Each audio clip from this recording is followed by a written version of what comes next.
been issued. The council has issued you with emails regarding the closure of schools and the closure of this particular building tomorrow. According to the BBC website, it's meant to start about 4 AM tomorrow morning and peak around about 1 o'clock tomorrow lunchtime. And my advice to everybody is just stay safe. You will see the agenda today. There is an additional item of business, and I, as promised, am of the opinion that this report by the head of Organisational Development Policy and Communications is indeed relevant, competent and urgent, and therefore move its consideration in terms of the relevant standing order to allow the council to make a decision on this matter at this, the earliest opportunity. I welcome you to this meeting of the council. This meeting is being held remotely and also in person, and is filmed and recorded for live and subsequent broadcast available through the council's website.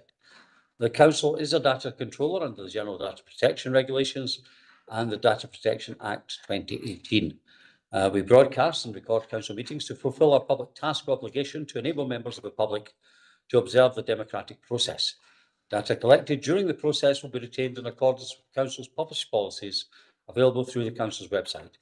Members of the council are reminded that they should follow the council's established meeting protocols, including around the use of the chat facility, and that comments made in the chat facility are visible to all participants in the meeting, which may include members of the public who have also received invites to the meeting. Have we any apologies and declarations of interest?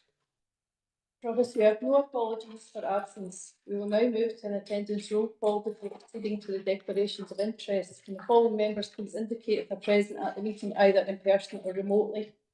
Councillor Armstrong. Present remotely. Councillor Brennan. Present in the chamber. Councillor Brooks. In chamber. Councillor Cassidy. Present chamber. Councillor Flaherty. Present chamber. Councillor Crowther. Present in chamber. Councillor Curley. Present in chamber. Councillor Daisley. Present remotely. Councillor Hellier. Present remotely. Councillor Jackson. Present in the chamber. Councillor Law. Present remotely. Councillor McCabe. Present remotely. Councillor McCormick. Present remotely. Councillor Maguire. Present. Provost Mackenzie. In the chamber. Councillor McVeigh. In chamber. Councillor Moran. In the chamber. Councillor Nelson. On his way. Councillor Quinn. Present chamber. Councillor Reynolds. Present remotely. Councillor Robertson. Present in the chamber. Councillor Wilson. Present in the chamber. Are there any declarations of interest? Thank you, Diane. The first item of business today, item number 2 in the agenda, is the budget update by Chief Financial Officer. Mr. Parker, please. Thank you, Provost, and good afternoon, everyone. This report pulls together the latest position of the 2025-26 budget and seeks council approval for a number of matters which will help bring clarity to the final decision which it is recommended that the council take on the 6th of March 2025. The report highlights the material areas where the council awaits information, as it is anticipated that greater clarity will be received over the next months on these matters. I can also confirm that the Education and Communities Committee approved the CLD workstream saving, which is referred to in the report, and therefore Appendix 7 reflects the latest overall position on the basis of all the recommendations in this report that are approved. Any questions? Do we have any questions for Mr. Parker? Councillor Curley, please. Thank you, Provost. I presume it's a sort of a question and answer session before any possible further motions. Thank you. Just on, thank you for the paper, Alan. Obviously, within the paper notes, there's been a number of changes since the December paper. I think we've discussed that previously before now. One thing I was wanting to get, we come from the actual, the paper that's in front of us, is we also got changes to the January 2025 report that talks about better settlement. Now, we've got a £4.4 million better settlement. That's also from the Scottish Government, the funding available from the UK Government. But obviously in 26-27 and 27-28, there's no changes to the funding in those years. Just if it's possible, a commentary, if it is. If it's not, that's fine. Just with respect to, obviously, with a better settlement this year, what was expected, and why the belief is there wouldn't be a better settlement in the other 2 years. Because obviously we're looking at quite a large funding gap for the 2 years. Thank you. Spotted. Thank you to you, Provost. I mean, as always, looking into the future is a matter of professional judgment. And what the Appendix 7, which I think is what Councillor Curley is referring to, is showing, that's the year-on-year movement. So I'm assuming that the better settlement this year will be continued into next year, but will we get an even better settlement in 26-27? What I'm picking up on what the economic advisor who provides regular commitment to extra finance is indicating is that the UK government was very clear that the boost to public sector funding was all front loaded into this year, and that there'd be no more tax increases to raise more money for further increases.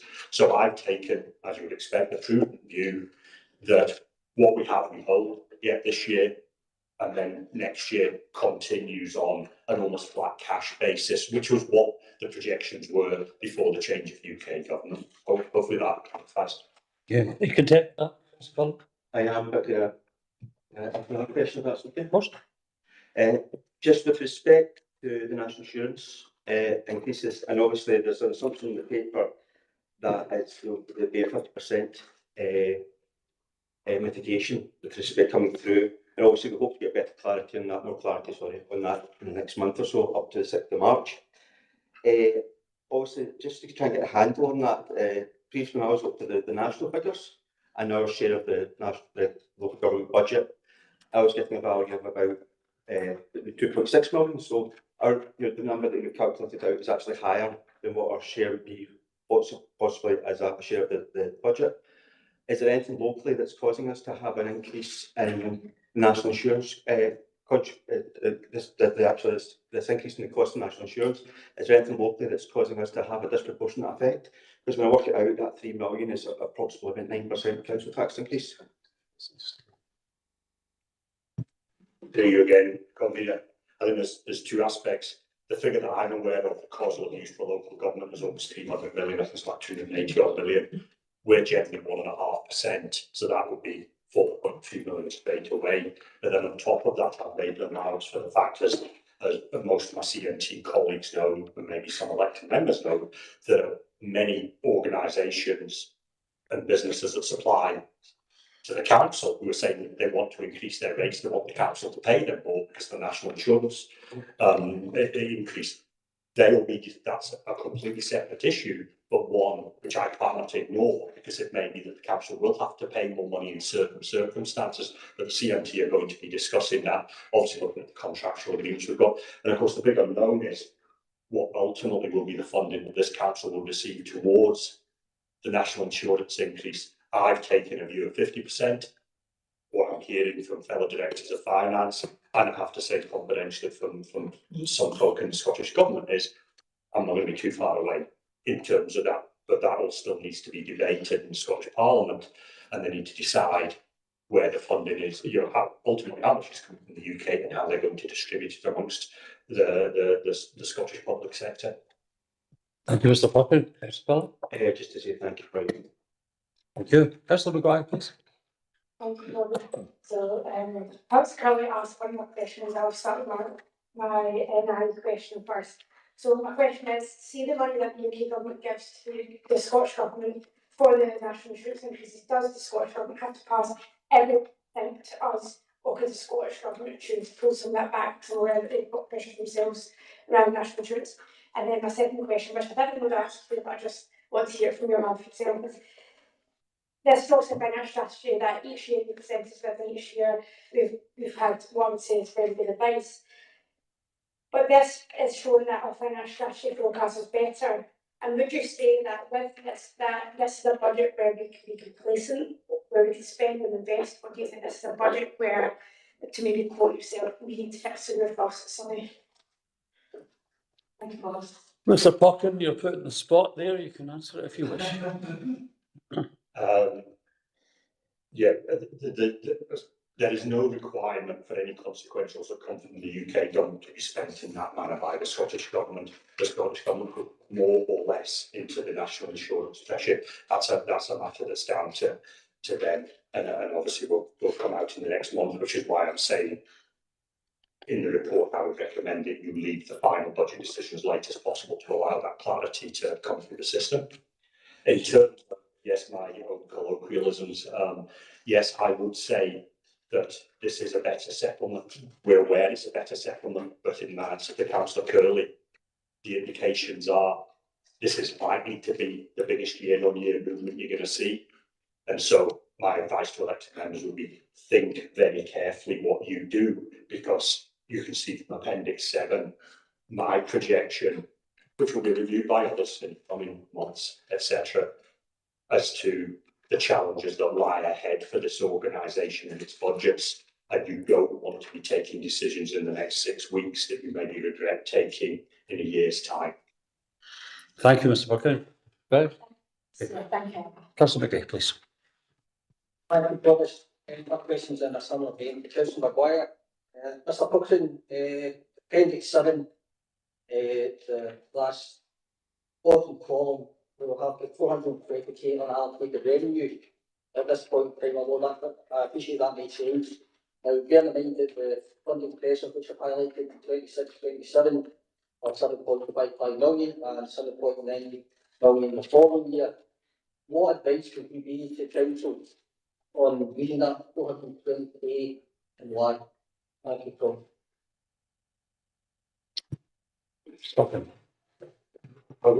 Ultimately, the decisions on what to do and the decisions around the budget are ones for elected members.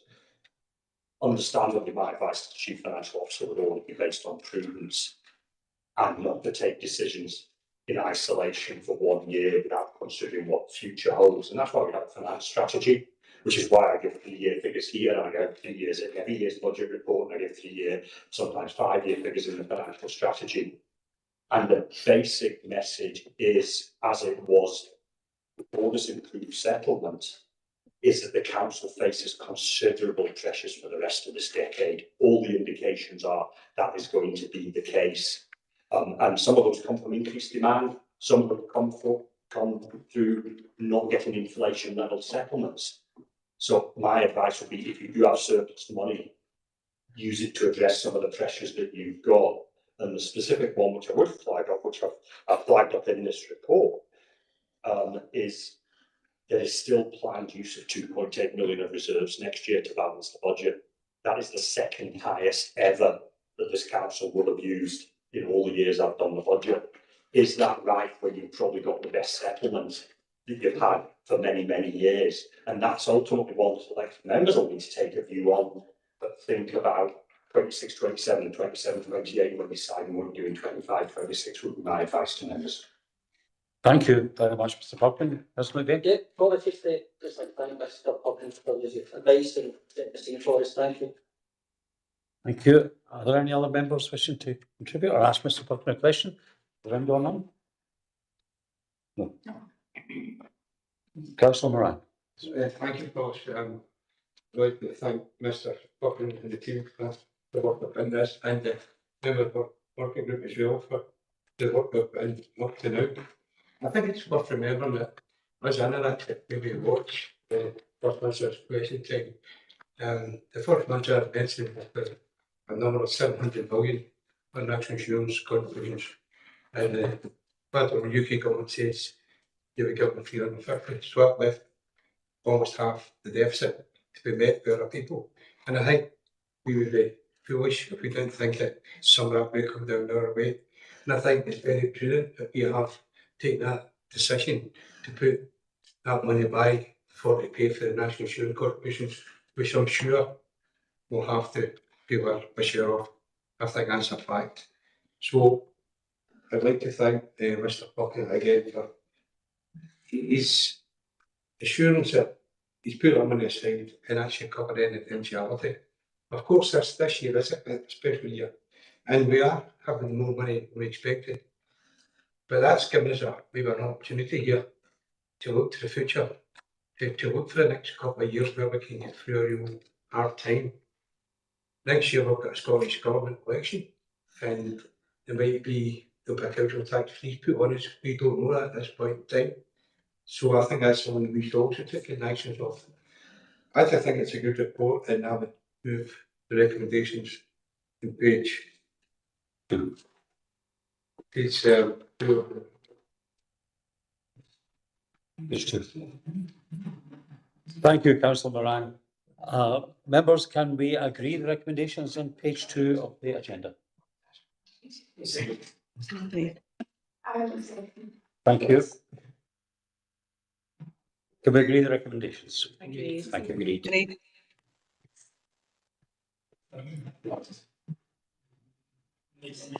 Item 3 on the agenda is the appointment of the Vice Chair of the Integration Board. Mrs. Brown, please.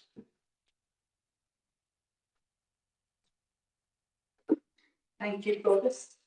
This report requires the appointment of a Vice Chair of the Inverclyde Integration Joint Board.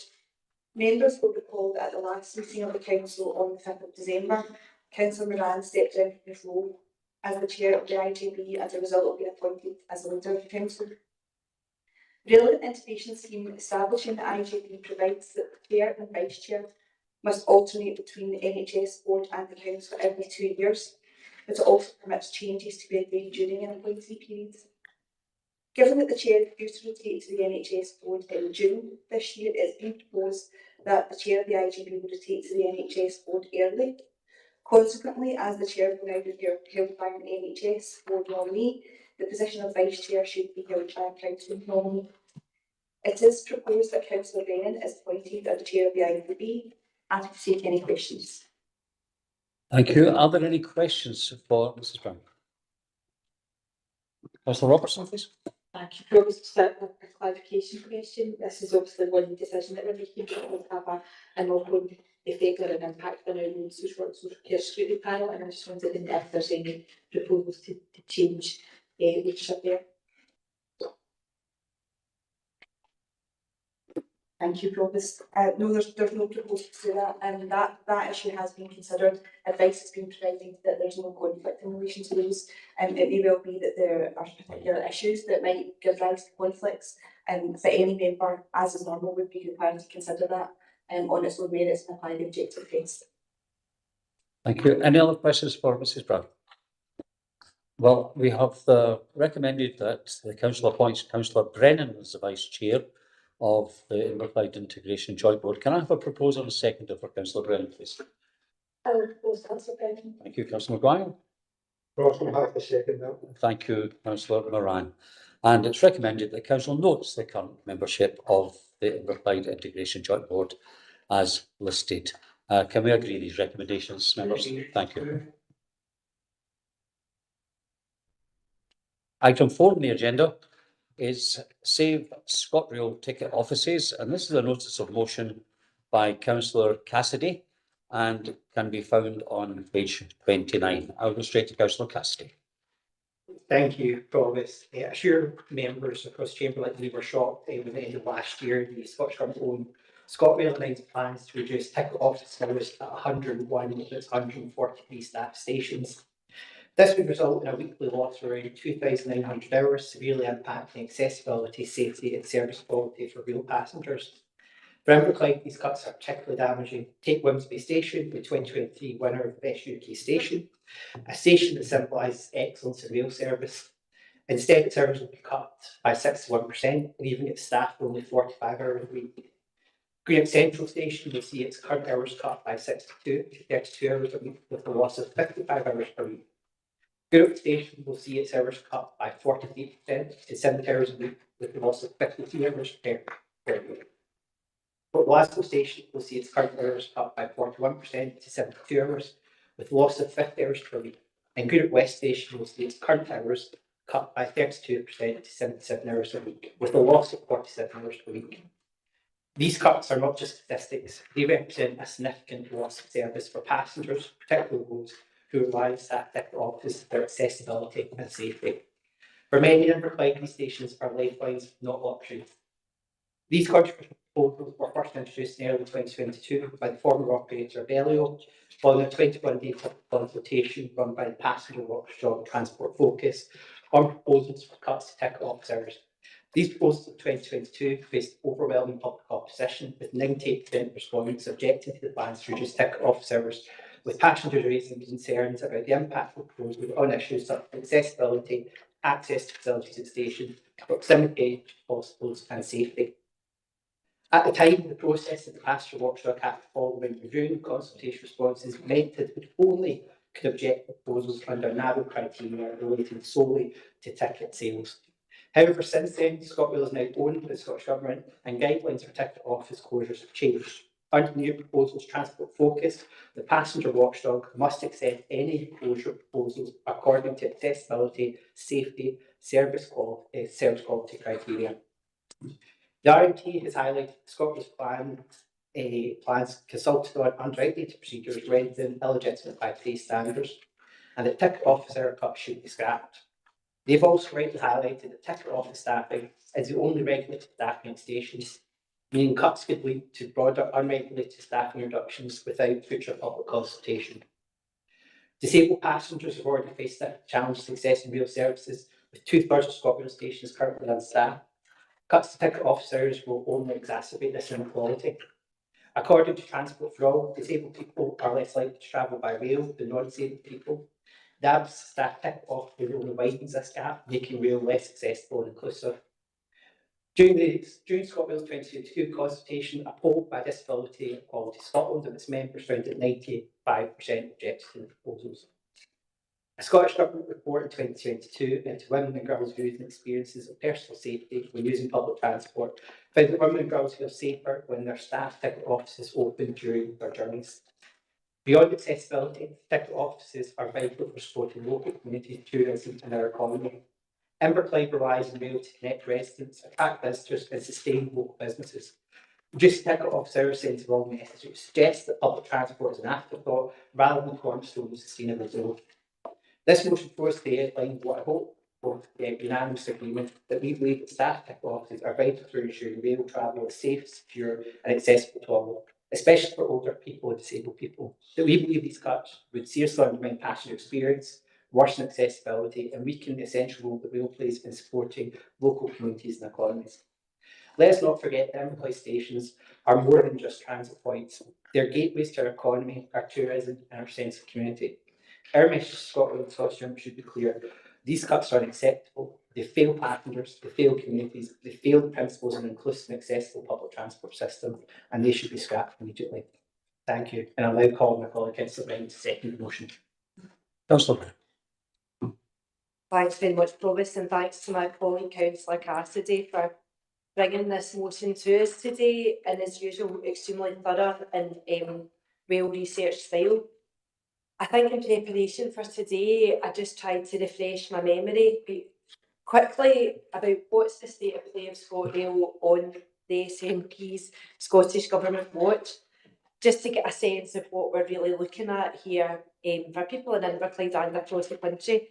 And I thought, at the moment, we've seen that the peak fares pilot saw a 40% increase in rail usage, but then was scrapped. We've got a delay to the electrification of rails from 2035 when it was supposed to start, and now it's going to be 2045. We've seen hikes in rail fares, and we're seeing people priced out of the daily commute or their nighttime travel, and also a real risk to the climate targets and net zero ambitions that we would want them to face. And then what on the heels of that came what we were hearing about the ticket offices. The cuts to that, a very vital service, I think we would all tend to agree, that contains within that some softer, more hidden benefits that Paul has mentioned, Councillor Cassidy, and that we heard directly from RMT and TSSA reps the other day. At the moment, it's not just taken from Peter to pay Paul. everyone's paying more and getting less. So what happened in terms of our relationship with these changes? I had a quick scout through my emails to see what we had heard from ScotRail about this change, and I found a range of stakeholder newsletters that I had a look through. There wasn't any mention, I don't think, of this particular cut, but I did see an email from the 31st of October from ScotRail to us, and the title of it, I'm sure you would agree, was somewhat misleading, because the title of it said ScotRail to implement frontline customer service improvements. I don't think any of us sitting here today would call what we are discussing a frontline customer service improvement. It's really a misnomer, and I think sometimes you do people a real discredit. If you're doing something that's not very good for an area or for customers or service users, you have to at least make a hint of that in terms of your communication strategy. I think that's why maybe there'll be some discussion today about facilitating a meeting with ScotRail, and certainly we seem to have attracted some attention now in bringing this motion forward, and I think that would be very welcome, because I think ScotRail really should be reaching out to us to tell us about these plans, to at least discuss them with us, give some sort of explanation, because it's a really important part of our role here as councillors to stick up for our communities. I mean, essentially that is the major part of our role. If we don't do that, then who will? And if we don't do it, then what's next? If you get an email saying that you're seeing an improvement in frontline customer service and it's actually about ticket office hours being reduced, then what other sort of hidden things get slid through when we're not keeping a close eye on it? So like I said, Councillor Cassidy and Councillor Elliott and I met with the RFT union earlier this week, as well as reps from the CSSA, and I know that they were all watching with interest to see what our discussions would be today, and to really keep a close eye. I think that we're sticking up for those people in our communities, like I said, because what does that mean for here? I suppose Councillor Cassidy's already mentioned some of the affected stations. We've got Weems Bay, we've got stations in Greenock, we've got Gourock, and we've got Port Glasgow. And I think it's essentially, for me, what I find hard to accept about this is just that chipping away of some of the structures of society that we could reasonably expect to have in a community. And ScotRail was not alone at all in having to make these considerations. We know that very, very well. But what the Reps told us earlier this week was that this ticket office staff are the eyes and ears of the station. They said they're looking out for people with disabilities who need that accessibility function. Yes, they are coming out with statistics, I suppose, to say that people aren't necessarily buying a ticket from a ticket office, but those ticket offices are really customer service centres where people need to have them to know that a station is open and safe. And I think that argument about people reducing and changing the way they buy tickets is not really one that stands up too well. They also told us a story about some of the safety elements that the people working in ticket offices fulfil, and they said that sometimes they might be in a ticket office noticing somebody standing, missing a train, then another train, then another, and they said a ticket office member of staff will go over and have a chat with them, and it could be a real risk actually, in terms of they're looking at that safety function, and they're saying that they've actually prevented some suicides in that way. So yeah, to conclude, we're hearing proposals about ticket machines, being a great alternative. Who knows how often they are broken there at a station, or help points being put in place, and who knows how often they get broken as well, and we've seen that ourselves. Greenock Central, Greenock West and Port Glasgow are really in these proposals seeing their opening hours reduced. And when I looked at some of the figures, I know Councillor Cassidy's got some that might be slightly different, but I saw that 12 stations in Scotland are looking at their opening hours of their ticket office increasing, 54 are reducing. But Inverclyde again seems to be bearing the brunt of major cuts. I think, to paraphrase, it's not mind the gap, but it's note the gap in what Inverclyde's getting. One of those communications that we got from ScotRail said in it, our people are our best resource. And we don't just hear that from ScotRail, we hear that so often. Our people are our best resource. why then are we reducing the people that we've got to provide that great resource and looking at some alternatives that aren't really going to fulfil their purpose? Thanks. I'd urge you to support this motion. Thank you, Councillor Brennan. Councillor Robertson, please. Thank you very much, Probus. We've had a lot of conversation about this afternoon. So it's great to be able to be in the chamber and actually sort of pull some of these comments together and express a little bit of the journey that I've been on with this. Miss Law, that was a bit of a pun there. Apologies, Probus. I firstly want to thank Councillor Cassidy and Councillor Brennan for delaying this and not actually taking it in the December meeting, because it's given us a chance to really look into this.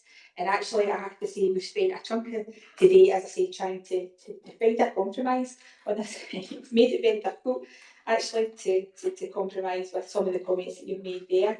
You don't, for example, probably nobody gets to kind of say that the whole chamber would not say that there is frontline customer service improvements, because actually, I think we in this group think that there are some frontline customer service improvements that are implicit and explicit in the consultation that ScotRail are undertaking.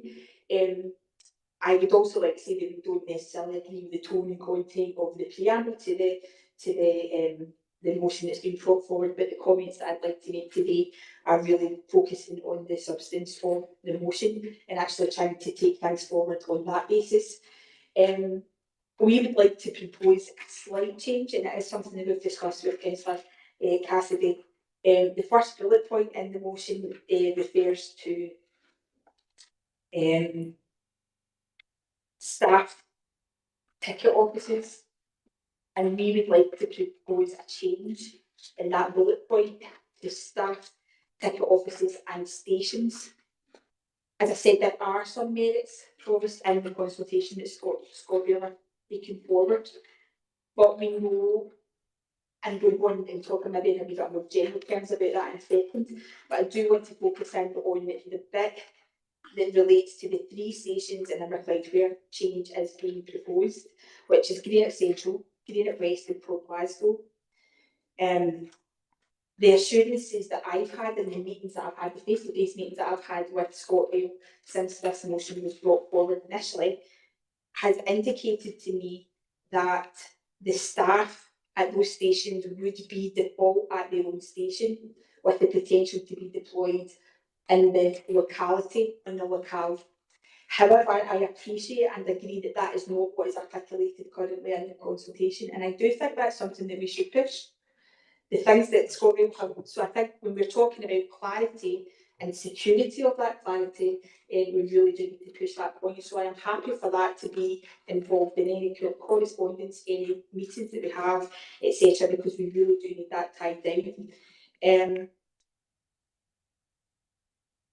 The concern about not getting clarity on that, Provost, is that because it's in the consultation, it then does open the door for other bits to happen on the back of it later on. So we really do need to get that tied down at the earliest opportunity. So generally, Provost, if you don't mind, just a couple of strands of action that I've taken since this motion was brought forward. First one was a meeting with the trade unions, and I do have to say, and this is reportage from my meeting with the trade union, it was both disappointing and shocking when one representative stood up at the meeting and said that the purpose of this campaign being launched was to ensure that Labour won the 2026 Holyrood election, which was then had the person who made that comment had to be reminded that it was a mixed group, an open meeting, and that might not be the best thing to say. So that was very problematic for me in terms of my engagement with this as an issue. At the same meeting, a colleague of mine... Just a point that neither the TSSA or the RMT are affiliated to the Labour Party. Just going to know that. Okay, I didn't say that they were, Provost, to be fair. I only said the reportage from the meeting that I was directly myself involved in. Further than that meeting, a colleague questioned if not the changes that I proposed within the consultation, then what things should be brought forward to make things safer, more accessible, etc. And the response from the trade unions around the table at that point was no change. No change was proposed, which perhaps is cogent from a trade union point of view, but not really for me when I did the further digging deeper that I did, where we're seeing that there's been no change to the model of ticket office operations in Scotland since 1991, at which point 90% of all tickets were purchased at a ticket office, but now it's 16%. So I think then it's coded for an organisation to undertake review and to consult and to think about how their business model might want to change. So that was the meeting with the trade union, which was difficult. The second sort of strand of action that I've taken Provost was a meeting directly with ScotRail, which resulted in one of the results of which was the email that I think was sent round to all 22 councillors yesterday commenting on the motion. So that came from those meetings. And I challenged ScotRail at the meeting about the consultation being something that would allow future stealth cuts, and that's why I think it's really important that we do tie down what's happening with Great Central, Great West and Port Glasgow. What I was told, however, on a basic level is that yes, the ticket office times across the UK are governed by what's, I feel like I could run a railway, tell you. Schedule 17 is what governs that. But in Scotland, there's an additional level of assurance and audit that takes place through the Squire system, which means that any changes that are proposed not only have to comply with Schedule 17, but they have to be audited by Squire. However, if it's in a consultation, then it's fair game. So that's, again, another reason why we really need to tie down the clarity and the security of clarity in terms of what's happening with those three stations. ScotRail have told me there will be no loss of jobs, none planned, and no hour reductions beyond what is currently stated. The point of it all, and this is our point why we're asking for the wording to be changed, is not having staff necessarily within the actual physical ticket office in a station, but being visible within the station. Sometimes it's important that someone sees you at the ticket office where they can buy a ticket, but if you have a mobile device, you can buy a ticket via that as well from the member of staff.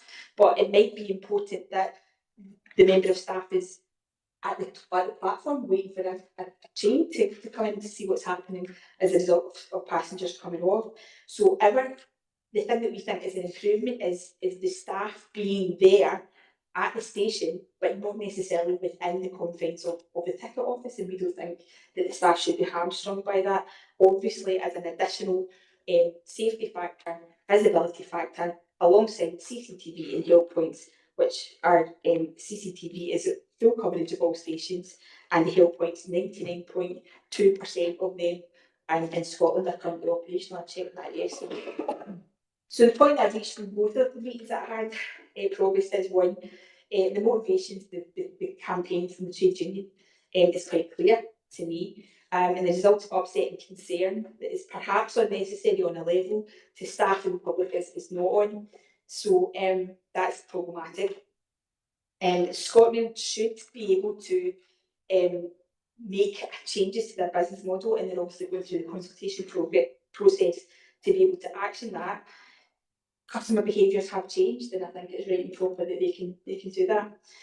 So I think we need to take them at the word. I think we need to see if things happen, then make things better, and if not, hold them accountable. So I think writing to them as is requested in the motion is the right thing to do. We would ask for it to be changed from ticket offices to staff to ticket offices and stations, because we think the visibility of staff on the stations is just as possible, just as important. Sorry, folks.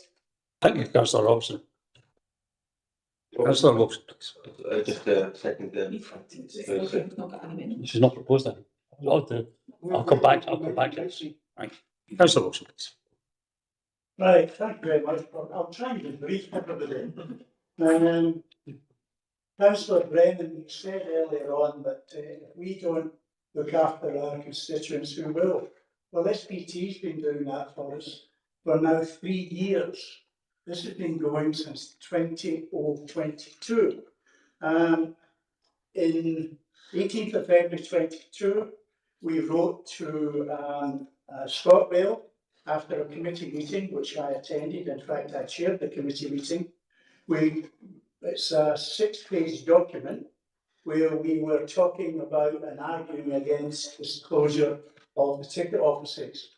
We in particular argued for Clydebank, Cartsdyke and Woodhall to be retained with staff. and that happened as a result of our representation in 22. They were originally going to have no staff whatsoever. They've now are all going to be staffed. I was particularly happy that Woodhall, in our board councillor currently, that it was saved. But I had nothing personally to do with that, I can assure you.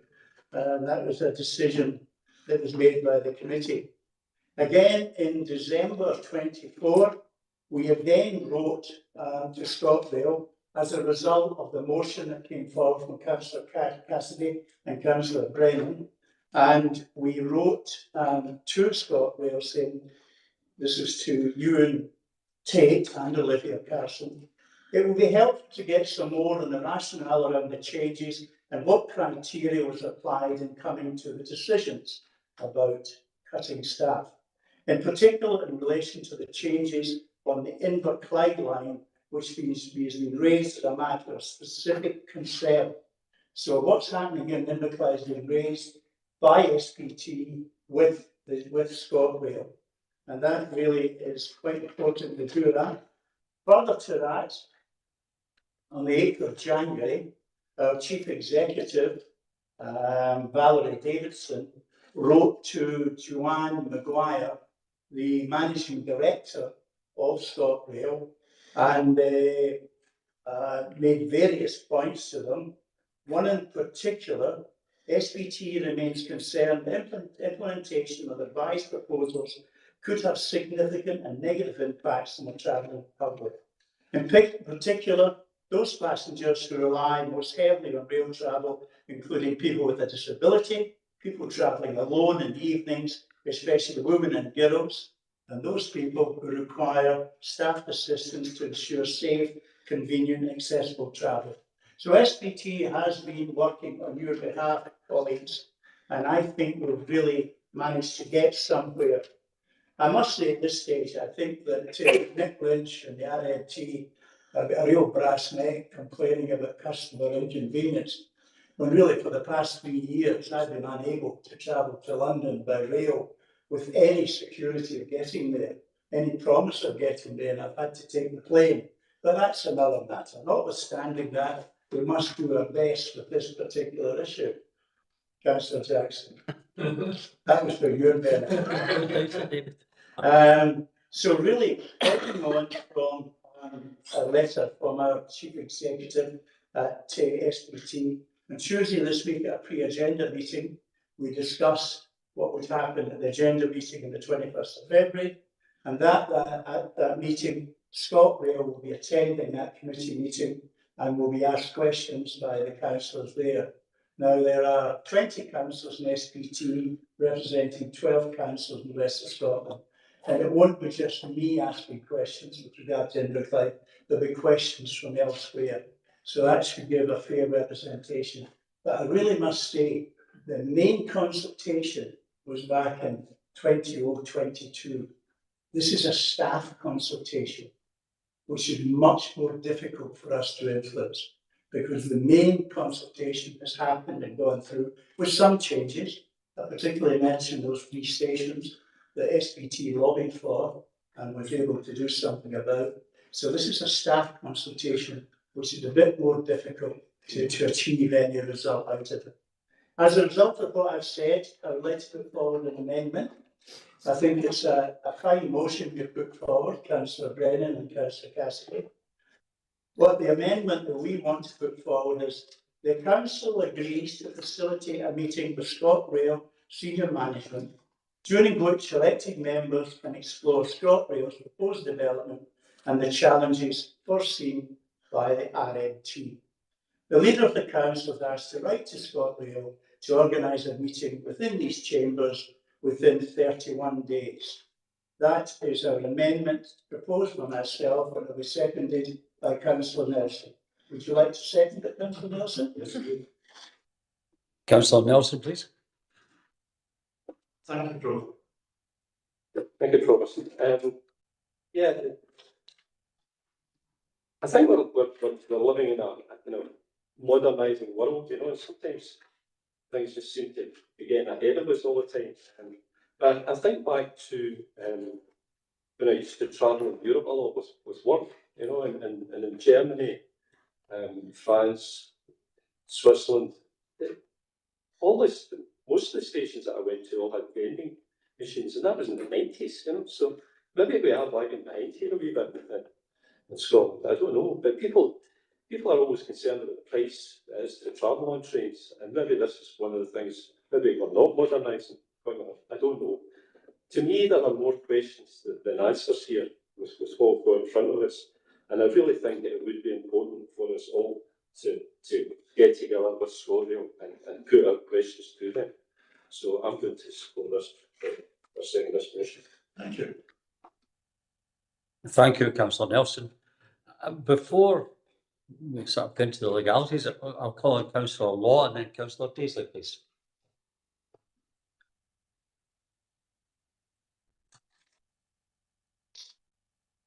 Councillor Law. Thank you. Sorry, I forgot to unmute myself. While I always support the protection of jobs, and I believe that we need to look at safety and accessibility issues that's brought up in this motion across the whole of the rail network, not just in the third of the stations that are currently manned.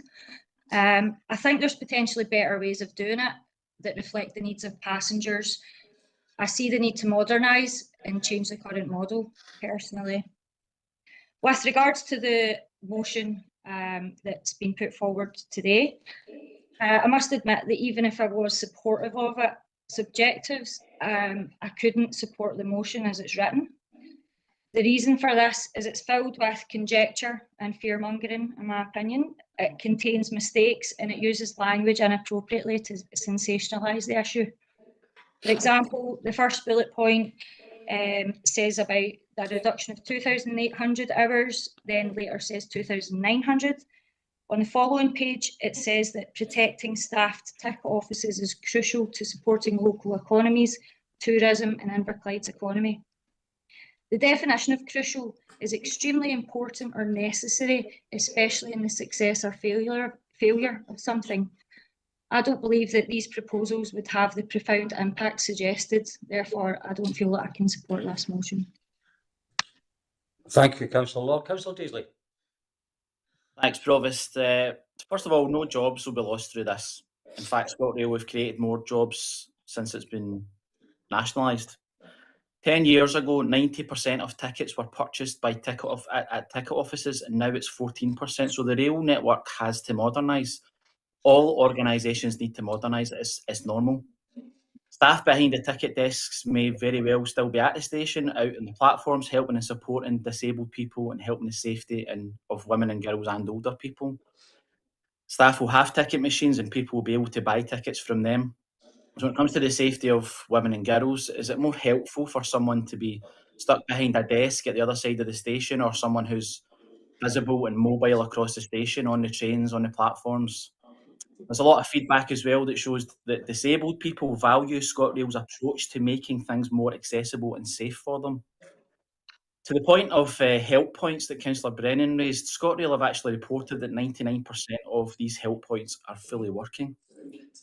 So to me, this is a purely political, cynical motion, an attack on the Scottish Government by Labour, which is not unusual for them because this is what they do: mislead, distort the truth and scare the public for their own political gain. We heard from Councillor Brennan just now supporting some very misleading rhetoric from Councillor Cassidy, when only a few days ago she herself was in the Greenock Telegraph with an article asking why the public don't trust politicians, which I find highly ironic. Of course, as well, we remember last year when Labour picketed the offices of Stuart McMillan MSP for money from the Scottish Government, and then 2 weeks later voted against taking £2.9 million from the Scottish Government. So for me, Provost, thankfully, the public are starting to see through them, and I really hope they'll see through this motion as well. Thank you. Thank you, Councillor Daisley. Is there anybody else in the chamber before I go to Councillor Hellier? Councillor Maguire, please, and then Councillor Hellier. Yes, I wasn't actually planning on speaking today, but I've just picked up on a few things that we said in the room today. So if you'd like to speak, just a few points. So it's important to note that myself and my colleagues here, as far as I'm concerned, this is not a political stunt. We've not got this wrong with any election in mind. We don't work with that as a group. and we brought it forward sincerely and as a political stunt, and that's really disrespectful. However, just goffed on the online service there. It's not a political stunt. I suggest that Trade Union men, and actually I'm really disappointed that a Trade Union would actually say that sort of thing when what we're trying to do is make sure that services are being protected and jobs are being protected as well. It's very disappointing as well that Scoil hasn't published their EQIS. Why haven't they done that? They've done a proper quality impact assessment and it's been FY that is part of now a public service, so they should be releasing those to us. We pay way above any other country in Europe for our welfare. I mean, we don't necessarily have good infrastructure. It has been modernised, even this area itself. We didn't have trains that were modern a few years ago, and even now, sometimes when you're ready on later services at night, the toilet's not open and there's nobody to open them. So actually, when we're saying that things are better now, not everything is better now. Multiple people have said jobs will be lost, but hours will be lost, and I'm not saying that there'll be other visibility there. But we need to make sure that this isn't a quiet way of those jobs being slowly whittled away, and then before we know it, our services are very different in the rural stations. I do think it's paramount in the area where we do rely heavily on public transport, whether that be trains or buses, that we, I mean, especially when we have a proportion of our people who have disabilities that do need assistance and do need help, that the services that are created or brought forward for the future actually do meet the changing and existing needs of our people. I totally appreciate and understand why Scotland wants to modernise. I understand why they would want to try and make efficiencies with things like apps and that being brought online and people use that more and more. However, it needs to be done in a clear, open and transparent way, and I don't feel like that's happened. Actually, what Scotland had proactively emailed us, I think it was yesterday, maybe the day before, and it's actually a bit disappointing to find out to say that was only a result of people within this chamber reaching out. It would be nice for Scotland to have had that open dialogue from the beginning with us. So I hope that clarifies a few points. From my perspective, me supporting this motion is because I want to make sure that the services going forward are going to meet the needs of our people. And if it is better for things to be done in different stations, that's great, but it needs to be done in the right way, it needs to be done transparently. And I'm open to that being done through a meeting of senior officials at Scotland. Thank you. Thank you, Councillor Maguire. Councillor Hillier, please. Thank you, Provost, and thank you to Councillors Cassidy and Maram for proposing and preparing such a valuable motion. Can't honestly believe that this has been politicised. I can't believe that. This motion has been set forward to make it safer for other rail passengers to be travelling, and also covering the Disability Equality Scotland Act, that over 90% people found the proposal totally unacceptable. What you need to ask today is for everyone to think, how do you feel if you got off a train at maybe Greenock Central, a lone person, a young girl? You've been harassed and abused on the train. You need to get off in a state of safety. You're in a panic and you want to find somewhere. That place of safety is going to be at a ticket office. It's not going looking for somebody. It's not staring at a CCTV camera. You need to get safety and you want to be there right away. And this proposal is going to prevent that. Having somebody in a safe place is where you want to go. That is what I'd like to say. Thank you, Councillor Hillier. Point of order. Can I just come in on that? Councillor Robertson, yeah, please. Point of order, being that if you were a vulnerable person, a young person, coming off at Greenock West on the route to Europe, then your ticket station, your ticket office is right up in the top concourse. Your ticket office, in fact, both sides of the station are right in the top concourse. And if you're at Greenock Central, if you're going towards Greenock, then you've got to go way outside the station to come way back in to get to the ticket office. Thanks, Councillor Robertson. What you're saying is perfectly valid. If I could take this back to the start, we had a motion from Councillor Cassidy, seconded by Councillor Brennan, and then we went to Councillor Robertson, who was waxing along the same sort of lines. He seconded the motion. Is Chris wanting in just now? So I understand that Chris has been hanging there, so I didn't want to jump in front of him. So it's on you. You okay? Sorry. Yeah. What we've had a motion by Councillor Cassidy and seconded by Councillor Brennan. Then we went to Councillor Robertson, who seemed to agree with most of the motion with a slight amendment to it. I've not went to Councillor Crawley yet, but some of Councillor Robertson's colleagues seem to be very much against the motion. So I'll go to Councillor Curley and I would like to Councillor Robertson to clarify what our group's position on it. Councillor Curley, please. Thank you, Provost. I think the key for our group's position is that we do think Scotland needs to modernise. And as Councillor Wilson stated, this is actually the second phase of this consultation. The first phase was last year, and I'm sorry, 2022. Yeah, I'm getting to 2025. So when you look at the situation, the last time that was the consultation was the staff, they were not going to go into the ticket offices. We're going to move onto the trains and centrally managed teams to go where the network requirement. Now, what we're hearing now in the proposals that are going to start is that in some cases it is written down that there will not be any change to staffing. And this is in the consultation, and this will form part of the square approach, where ScotRail will be audited against the fact that the staff will be in the station. So though the ticket office is closed, the staff will be in the station. And to take some points on that, I think it's important, and I think this is where I think visibility of staff and the ability to have staff on the station, not necessarily tied to the office, is a positive step, as long as they're in the station. So, for instance, there's been a couple of points made.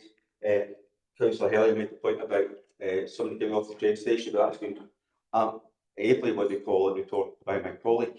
But other comments about the fact effectively that ticket offices have become customer service centres by Councillor Brennan. That is exactly the point. The primary group role now is no longer as ticket offices. So they need to change. And this is where we need to get to. Now, it's been noted about 16% of the ticket sales are now moved through the ticket offices as opposed to prior 1991. Prior to that, we were up about 70%, 80%. But of those 16%, 90% of those tickets are actually sold in 20 of the stations in Scotland. So you can actually see where we're actually going here. The ticket offices aren't fulfilling their purpose. They're not there to primarily sell tickets. They're there as a point of contact. That point of contact doesn't need to be in a ticket office. And in 3 stations that we're most concerned about in Inverclyde, Greenock West, Port Glasgow, and Greenock Central. In the Greenock West and Greenock Central, as we said before, it's actually better for the staff to be on the platforms. They're closer to what we call it to the passengers. Passengers can see them and they can get help straight away. Port Glasgow, slightly different because the way the ticket office is actually quite close to the central. But again, the way the ticket office is actually is facing the entrance out of the actual station. So again, if you want to have visibility of what's happening in the station, you're relying on CCTV, so it's actually better to get on the platform. And that visibility actually will help people with accessibility issues. So you can see straight away the person that's on the station. So I think there's a lot in this consultation which is good. I think the concern is that where we're going to see what's actually going to happen to the stations that are not mentioned here. I'm not saying actually the staff are going to remain at the station. And that's what we've had. We've challenged ScotRail on this as members of the group. And I know that that's been acknowledged by members opposite. But we think we still need further clarity in this because the fact is we want to see ScotRail change. We don't want to be stuck in the past because ticket offices are how it was done. There is a different way of doing it. I think there is great advantages to what we proposed here. I think it would be good if we can have a consensus. I think it's difficult though with some of the rhetoric that's been used. I think we should go back to remember one thing. It's that we're very lucky to have a nationalised train company in Scotland. Now I'd like to have a whole nationalised rail industry in Scotland because that would really improve partnership working. A lot of the stuff that Councillor Brennan mentioned about delays, civil engineering, working in the rail industry, I know that's Network Rail, not ScotRail. But I think that is a part of the issue, split of responsibilities. But get back to the issue. I think we want to look to see about getting the staff stations in Inverclyde, getting clarity on what ScotRail are actually proposing for those 3 stations. Europe and Queensway, though the changes in the actual ticket offices, they've stated that there will be the same level of staffing, but not in those three particular stations. So I think that's what we need to concentrate on. So I think trying to put it all together, there's a lot of rhetoric across the way, Scottish Government bad, usual stuff, blah, blah, blah. But let's look to see what we can do in this chamber about getting ScotRail here. Let's see what they're actually going to do. Let's get it down in writing what they're going to do in Inverclyde, and let's work together on that basis. Put the rhetoric to the side, but just concentrate on getting the best for our constituents. Thank you. Thank you, Councillor Curley. I'm going to go to Councillor Fogarty and then Councillor Armstrong, and then I want to go back to Councillor Robertson to clarify her position. Right? Councillor Fogarty, please. Yes, thanks, Provost, and thanks for taking part in the debate so far. First of all, I think we should thank Councillor Wilson for doing his fantastic advert for SPT. If we didn't know how hard working he is on SPT beforehand, we certainly do now. The only drawback would say shock horror, a trade union leader supporting his trade union members. It's not entirely the biggest surprise in the world, David, and I'm sure Nick Lynch will be hearing what's happening in the council chambers today and be shaking in his boots. I think for us, there was no political angle to this. We've delayed this, and we weren't doing this for the good end of time. This is an Inverclyde Council motion, and there was no politics involved in it. I'm quite happy to hear, and obviously Chris actually spoke in favour of your motion as well, David, so no doubt he's happy, he's done a good job in supporting it. I'm quite happy in supporting both amendments, and crucially that's what we're doing.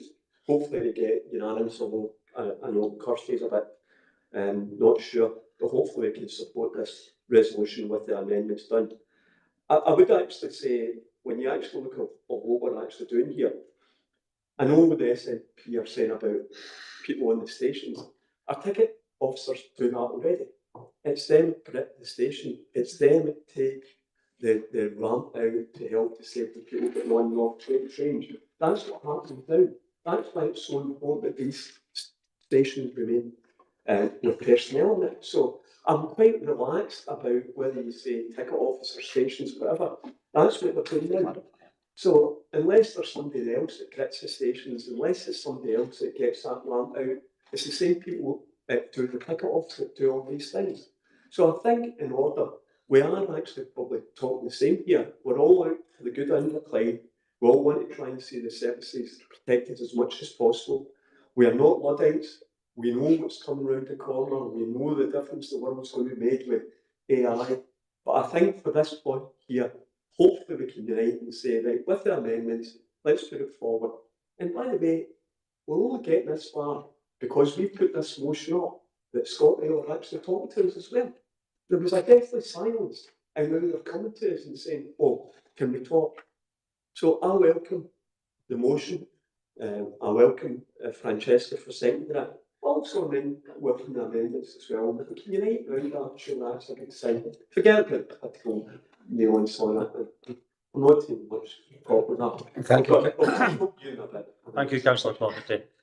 Councillor Armstrong, please. Thank you, Provost.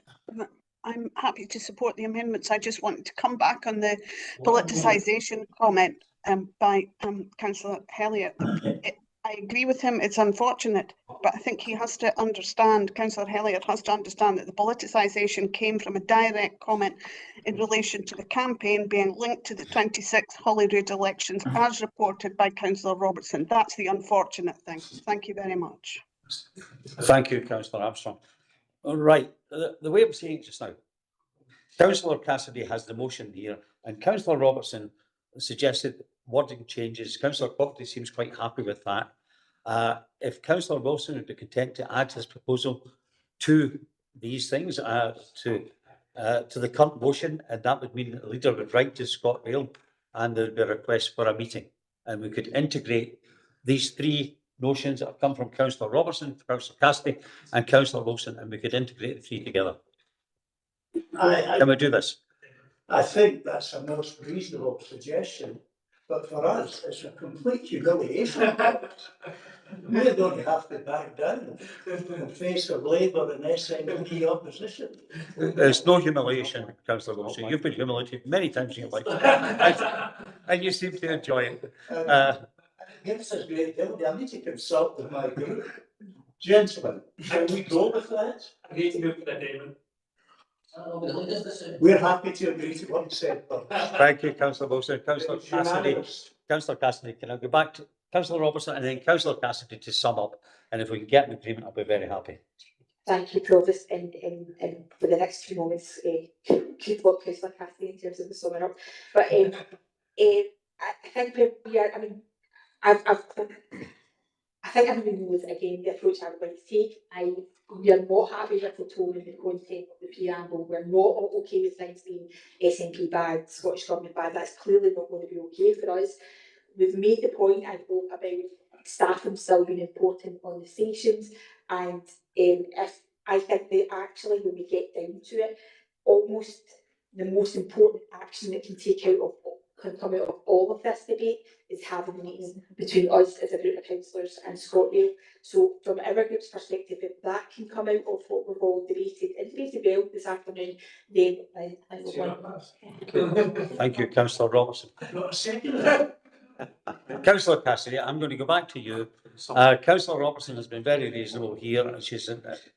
You've heard what she said about the slight adjustment to the first bullet point, and Councillor Wilson has went in.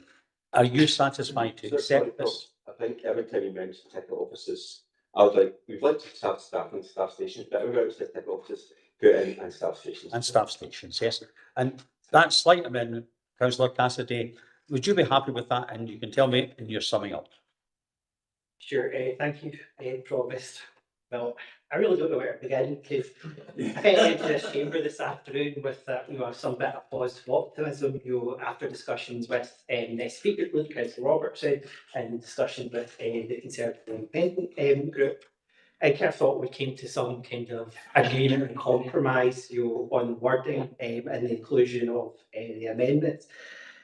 I think I'm kind of a bit disappointed in how the kind of debate went about. There was some positive contributions, but I've really got to take some issue with any accusation that this is a politicised campaign being perpetrated by the Labour Party. I'll be clear. Point of order, again, it's not a suggestion that's reportage from a meeting. And to be frank, Councillor Robertson, I've just got your word for it. I wasn't part of that meeting. I haven't seen it reported. I'd love you to hear it. I mean, I'm not saying what you're saying is a lie. I'm just like, I don't have any evidence of corroboration, and I'm sure you would agree. You and previous other things, you'd want cooperation with an accusation like that. But I'll be clear, where this started from my group. This started with us looking at how this is going to impact Inverclyde. We put Inverclyde first in this. This wasn't any attempt to politicise this issue. This was about a service reduction that's coming our way, and it's going to affect the vast majority of the constituents that we represent in this chamber. And to say that the Labour Party needs this to win the Scottish Parliament election in 2026, to be quite honest, Councillor Cassidy, everybody's trying to come to sort of an agreement here on the words, and everybody's compromised. Tories and the SNP aren't humiliated. What we need is, if you will accept the slight change that the SNP have sort of suggested to the thing, and accept the motion, and then we are all, I think, every single councillor here is thinking for the good of Inverclyde and what's best for Inverclyde, and fully accepts your motion. I don't think there's anybody talking against it, and would you be happy to accept that? Probably there was some new things levelled, and I do feel like you were part of something that I'm entitled to push back. Of course, some of the criticisms. Councillor Daisley, your comments about the disabled people, you were really positive about ScotRail's changes. I actually think if you look at what a lot of the disability charities have said, especially during that last consultation, it's clear that they have some major issues and reservations about these changes. Chris, you spoke about the previous Europe consultation 2022.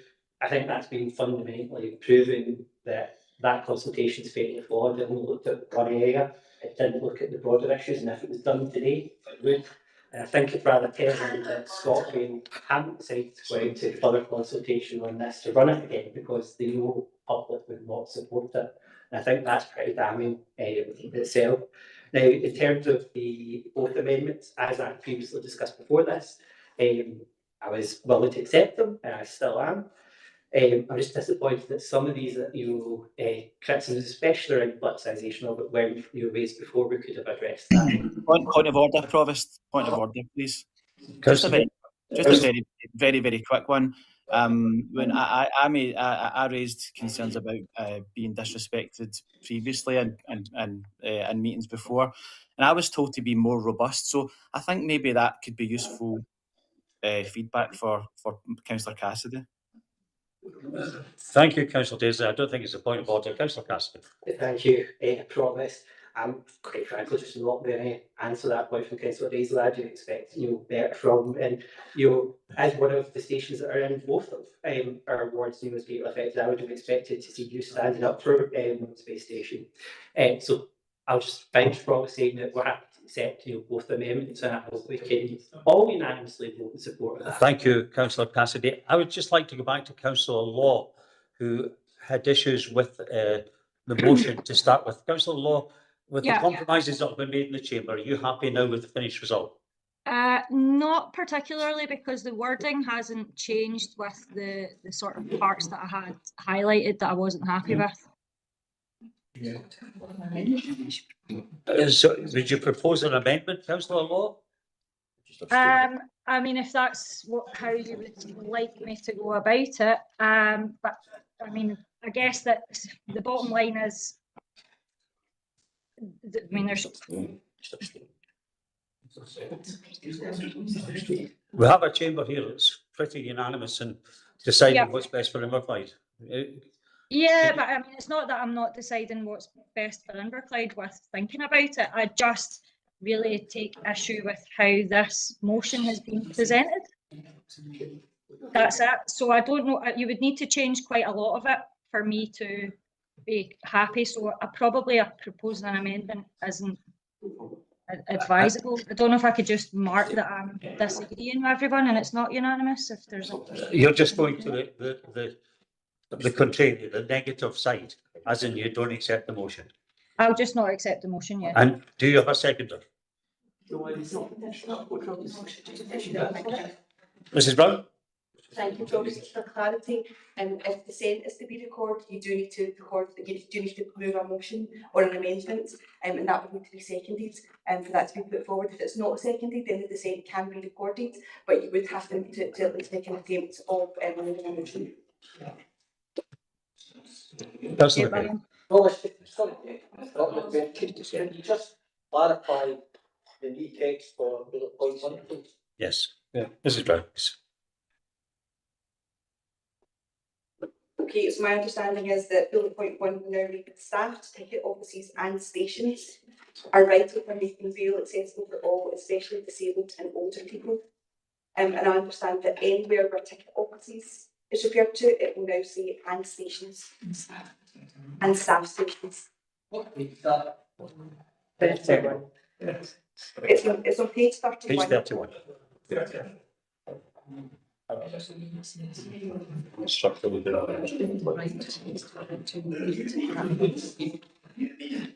Right here. I'm confused now, so I want to say something.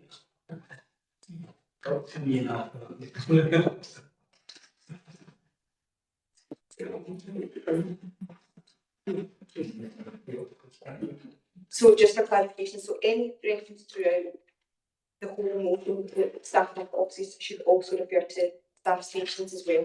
That's fine. Just also for clarity, I know it's not the specific question that you asked, but so that we're including both the motion and the amendments, in the second lot of bullet points, the third one down, instruct the leader of the council to write to ScotRail's managing director. So part of that letter to ScotRail's managing director will be to invite them to come in for a meeting, as proposed in the amendment. Thank you. Councillor. Just a point of clarification. The word instruct has been used there, and of course it is not completely competent for anyone to instruct the leader, so it would be to request the leader. Councillor Law, do you have a seconder for your motion? Councillor Quinn? Yes. Yeah, I was just asking for a point of clarification, just on the right to ScotRail. So totally accept the amendment, which was to write to ScotRail to try and open up that discussion. But so we're writing to ScotRail to ask them to reverse the decision and also a meeting. So I thought the point of requesting a meeting was to bring in and having that constructive discussion. Then are we asking for both of those? Because one's kind of contrary. We're asking for a meeting, but we're not asking for them to reverse decisions. So is that word getting removed then? And that's the meeting is in replace of writing them to call us ScotRail to reverse this decision. Because I think those two contradict each other. Because we're either asking for a meeting to have a discussion and then make a decision, or it's to instruct them to reverse a decision. So I just wanted clarity on there because I've got a bit lost. Yeah.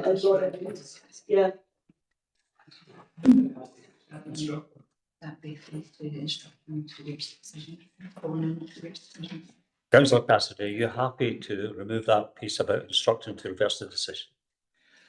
No problems, I can accept the removal of that. Okay.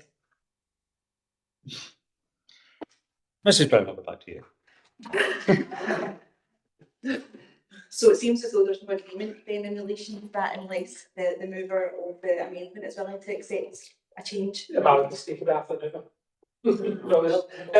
Yeah, so our idea of changing the amendment to it becomes an addition to the motion, but because that word has been quite correctly identified, ours becomes a motion again, amendment. So we also have to say, we want to change that, that it wouldn't be an instruction to ScotRail Executive that were against it. So we want to uphold this amendment now. If it truly comes back this amendment, so it changes the wording of the letter. Just for clarification then, so it would just be the amendment as circulated, yes. So not as merged with the motion, the amendment, and that's a standalone basis. That's correct. Thank you.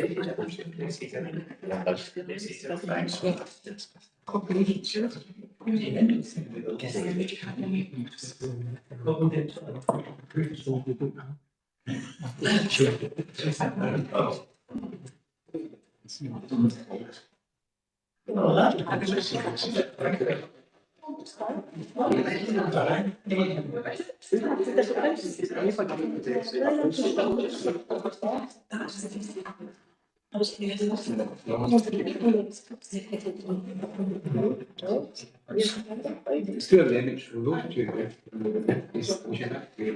Thank you.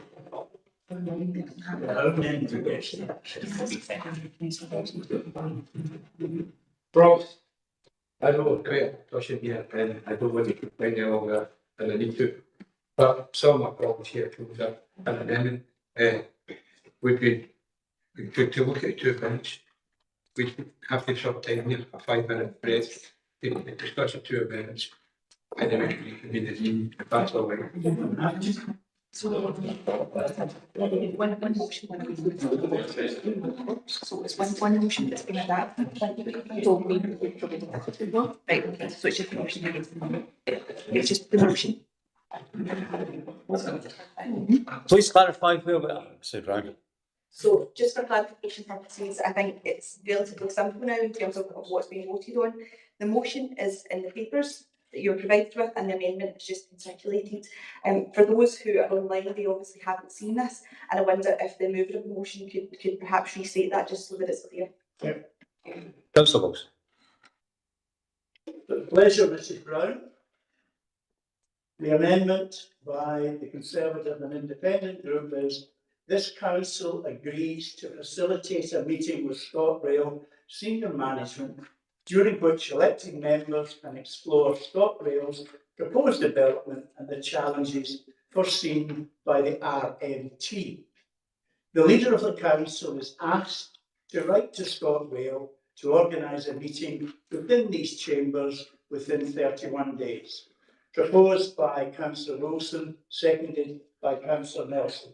Thank you, Councillor Wilson. Very useful. Mrs Brown. Okay, so we'll just move to a vote then in relation to the motion and the amendment. No, that's fine. McCabe, please. Yeah, I was just looking for some clarity before we go to the vote. So I'm taking it the motion is the original motion incorporating the SNP amendment, and the amendment is the Conservative and Independent amendment. So for clarity, the SNP have withdrawn their amendment to the motion, so the wording, which relates to and stations, the addition of the word and station. So the motion is purely what is in the papers, unamended. Okay, I didn't pick up, Provost, that the SNP had withdrawn their amendment. Thank you.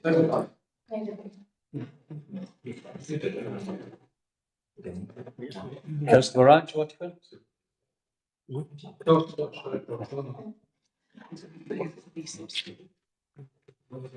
Lights off. Mrs. Brown, please. Okay, so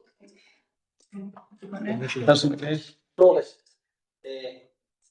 support Councillor Cassidy's motion with the SNP amendment. It probably would be useful if we could have a meeting which the Conservative group are putting forward. And I think it may be useful if we could maybe take 5 or 10 minutes if all parties can get together to see if we can find a motion that we could be unanimous on. Thank you, Councillor McCabe. I will put this council into recess for 5 minutes. No. I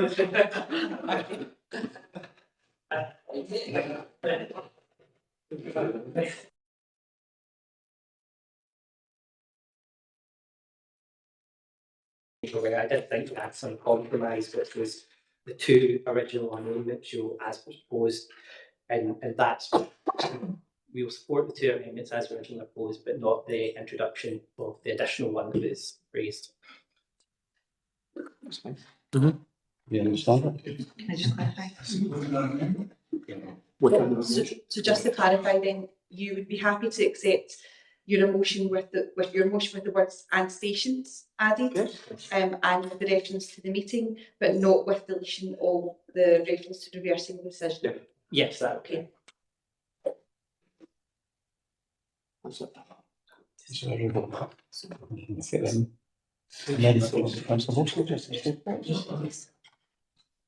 And we have the amendment from Councillor Wilson. I'll go to Mrs. Brown and we shall have a vote on this. Okay, so just to be clear, there's the motion which is in your papers, unamended, because the previous amendments in relation to the words and station have been withdrawn. So as printed in your papers, that's the motion, and that's with Councillor Cassidy. The amendment, That's not what we've just agreed. So just as I'm going to say point of order, if that's correct. When we came into this chamber, there had been discussions between some of my colleagues and some other colleagues in this room where we were including the and stations and we were including a meeting with Scotland senior officials. We want that included now as part of our motion. Okay. I hope that makes sense. Well, that's what we're proposing. That's what, before we came into this meeting, we thought we were going to be adding that, and hopefully we should consensus of some sort, and we want to stick to a word on that. Okay, so the motion that's with Councillor Cassidy is as printed in your papers, but with the word and stations, or the words and stations added where there are any references to staff ticket offices. Also, in addition to the second from the last bullet point, where there's a request for the leader to write to ScotRail's managing director, there would also be a request for a meeting as part of that. Yeah. Is that correct? So that's the motion. That's okay. Okay. The amendment is the amendment that has been circulated and read out by Councillor Wilson. Members are reminded that they can either vote for the motion, the amendment, or they can abstain from voting. Professor, apologies for interrupting. It still does disregard the very good catch, which I'm trying to be agile about in my role in terms of Councillor Hyde's point about including our stuff, your stuff, and still having the line about making the request for reversing of a decision. They do still contradict. It's still a contradiction here. So just to be clear, there's the contradiction has been taken out of it now, so it was. No. So is the proposal is that you will still ask for the decision to be reversed, but you still want a meeting. I don't think that's those things are mutually exclusive. I think there can be a meeting, you can still ask for it. It may not be what members want to do, but I think those two things are possible at the same time. That's going to So members are reminded they can vote the motion, the amendment, or they can abstain. So we'll move to a roll call vote, and I'll call your name and you indicate if you choose to vote for the motion, the amendment, or you want to abstain. He's not sure. There's still a lot of councillors don't know what's going on here. Can I just say that, we're talking about the wording here. We're all in agreement. I think we're all in agreement they want these changes reversed. Am I not? The commission. And we are bringing the Conservative and Independent motion within hours. But there still needs to be some clarity because there's like. Well, what's wording? I'm just looking for the final wording what the motion is. It seems to be things are in. How's the wording? How is the motion for Councillor Cassidy's worded now? Confident we've got the bit with the adding the word stations, fine. How is what is the final wording? Incorporate the essence of the agreement into this motion. No, it's not. It's not. So it's not. No. So to be clear, there's no incorporation of the amendment within the motion. Right. So the motion and the amendment are completely separate and standalone. The motion will be amended because I think Councillor Cassidy has taken into account some of the points that were made. So as you've said, there's the reference to and stations, which I think everyone's clear about. In the third bullet or the second bullet point from the bottom, where there's a reference to instructing the leader of the council, I think that's been agreed that should be to request the leader of the council to write to ScotRail's managing director to raise the council's concerns and call on ScotRail to reverse the decision and publish the relevant equality impact assessment. A request will also be added for there to be a meeting between ScotRail and the council to discuss the proposals. That's a motion. That's a motion. So that's the motion, and that's not incorporating the amendment. That's the motion. The amendment. That's just the motion. It doesn't incorporate the amendment. No. So that's just the motion. The amendment. The motion's changed quite significantly. It's changed. Yeah. On agreement. Yeah. Might want to. The amendment is as circulated by Councillor Wilson and simply requests a meeting. Happy with that? Okay. We'll move to. So we'll move to a roll call vote. When I call your name, can you please indicate if you would like to vote for the motion, for the amendment, or to abstain? Councillor Armstrong. Amendment. Councillor Brennan. Motion. Councillor Brooks. Amendment. Councillor Cassidy. Motion. Councillor Clockerty. Motion. Councillor Crowther. Amendment. Councillor Curley. Amendment. Councillor Daisley. Amendment. Councillor Hellier. Motion. Councillor Jackson. Motion. Councillor Law. Amendment.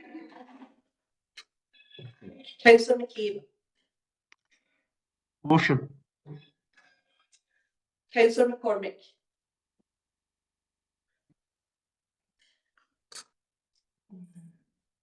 Councillor McCormick.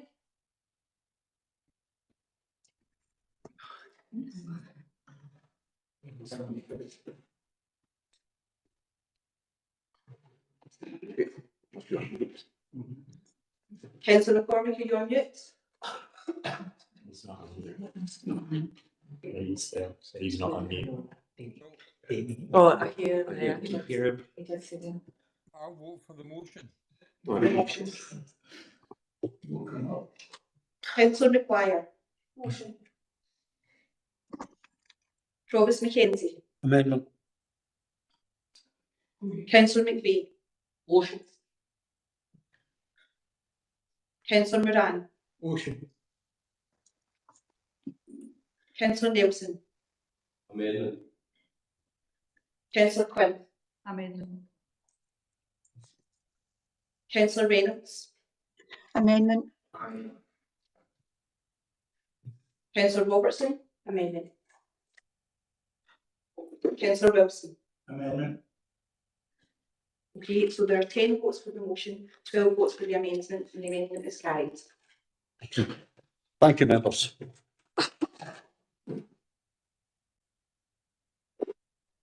The additional item of the new business, the chief executive recruitment process. Ms. Ray, please. Thank you, Provost. Good afternoon, members.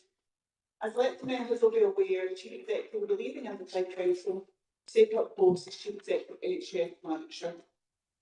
We have therefore started to consider the recruitment process for a new Chief Executive.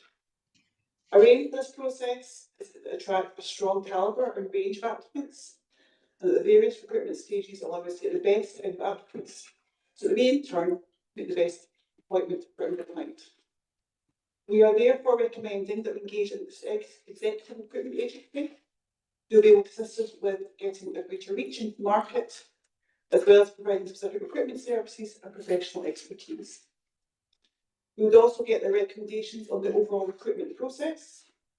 While we have an existing process in place, it's not been reviewed for a number of years, and we are aware that recruitment practices change.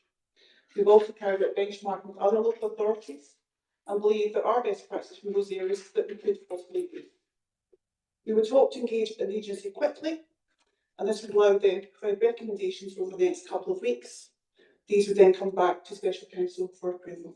Thank you, Rob. Thank you. Are there any questions for Ms. Ray at this stage? Councillor Brooks, please. Yeah, thanks very much, obviously. I'm very happy with the proposal, but I just wanted to ask, to look when the proposal comes back, what the options are. There's multiple proposals will be on the table. I'm not too sure what the company we're going to engage will have to agree, or maybe more, and obviously officers will take the opinion, some may not be appropriate, but it'd be really valuable if members have more than one option on the table to recruit new chief executive.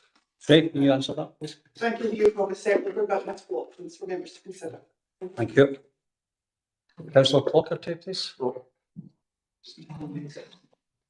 Provost, I realise we're going to have time later on to thank Louise, but I think since this is our first time that we'll be able to actually see her and hear about a resignation, I'd just like to put in place, and I know we're going to have ample opportunities at some point in time as well, but just at this first council meeting, just to thank her for all the work she's done.